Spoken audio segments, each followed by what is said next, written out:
ආයුබෝවන් ආදරණීය දුවේ පුතේ ඔන්න අපි අදත් ඔයාලත් එක්ක එකතු වෙනවා ඔයාලගේ ඊළඟ පාඩම. ඒ කියන්නේ 16 වෙනි පාඩම. මරණ 3ක් ඇති මිනිසෙක් පැණි කෑය කියන පාඩම ගැන සාකච්ඡා කරන්න. පුතේ මේ පාඩමෙන් ඉගෙන ගන්න අපිට තියෙන්නේ ඔයාලා පුංචි කාලේ ඉඳන් ඉගෙනගත්ත ප්‍රස්තාව පිරුළු ගැන. ඉතින් අපි බලමු මේ ප්‍රස්තාව පිරුළු කියන්නේ මොකක්ද කියලා. ප්‍රස්තාව පිරුළක් කියන්නේ කිසියම් අවස්ථාවකට ගැලපෙන පරිදි යොදා ගන්නට පුළුවන් පැරණි කියමනක්.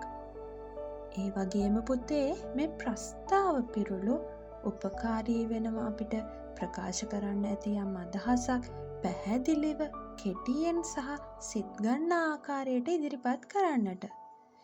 ඒ වගේම මේ ගොඩාක් ප්‍රස්තාව පිරුළු නිර්මාණය වෙන්න පසුබිම් වුණ රසවත් කතන්දර තියෙනවා. අද අපිට ඉගෙන ගන්න තියෙන්නේ අන්න ඒ වගේ කතන්දරයක්. අද අපි ඉගෙන ගන්න යන කතන්දරය උපුටාගෙන තියෙන්නේ ප්‍රේමදාස ශ්‍රී අලවත්තගේ මහතා විසින් රචනා කරලා තියෙන පිරුළු කතා කියන කෘතියෙන්. ඔහු මේ කෘතිය රචනා කරන්න ප්‍රස්තාව පිරුළු වලට පදනම් වුණු කතා බොහෝමයක් යොදාගෙන තියෙනවා. ඉතින් අද අපි කතා කරන්න යන්නේ ගඟට ඉනි කැපුවා වගේ කියන ප්‍රස්තාව පිරුළ ගැන. ගඟට ඉනි කැපුවා වගේ කියන පිරුළ අපි භාවිතා කරන්නේ කිසියම් නිෂ්ඵල උත්සාහයක් හඳුන්වන අවස්ථාවකදී. ඔන්න එක්තරා ගැමියෙක් බුලත් කොරටුවක් වවන්නට අදහස් කළා. කොරටුවේ බුලත් වැල් වලට සිටුවන්නට මොහුට හොඳ පැල ඉනි කිහිපයක් ඕනෑ වුණා.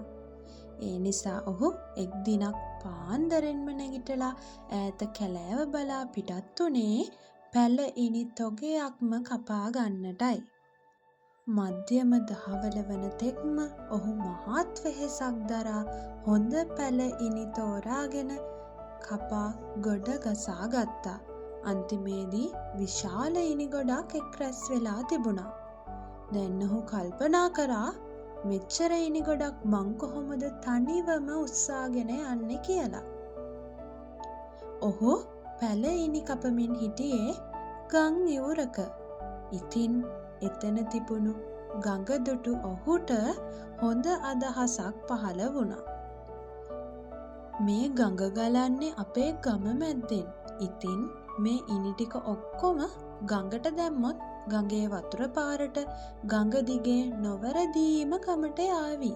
ඔව් මේවා උස්සගෙන ගිහිල්ලා නිකන් මහන්සි වෙන්න ඕනේ නෑ කියලා ඔහු සිතලා ඔහු කපපු ඉනි සියල්ලම ගඟට දැම්මා. ඒවා ගඟේ සැඩ පහරට අසු වෙලා ගසාගෙන ගිහිල්ලා නොපෙනී ගියා. තමන් කැපූ ඉනි සියල්ලම ගඟට දමා මොහු හනි හනිකම ගොස් තමන්ගේ නිවස අසලින් ගලාගෙන යන ගඟ දෙස බැලුවා. හැබැයි ඔහුට ඔහු දමපු පැල ඉනි නම් දකින්නට ලැබුණේ නැහැ. මොකක් වෙන්නේ නැද්ද පුතේ? ගඟේ සැඩ පහරට හසු වෙලා මේ ඉනි සියල්ලම ගසාගෙන යන්නට ඇති නේද?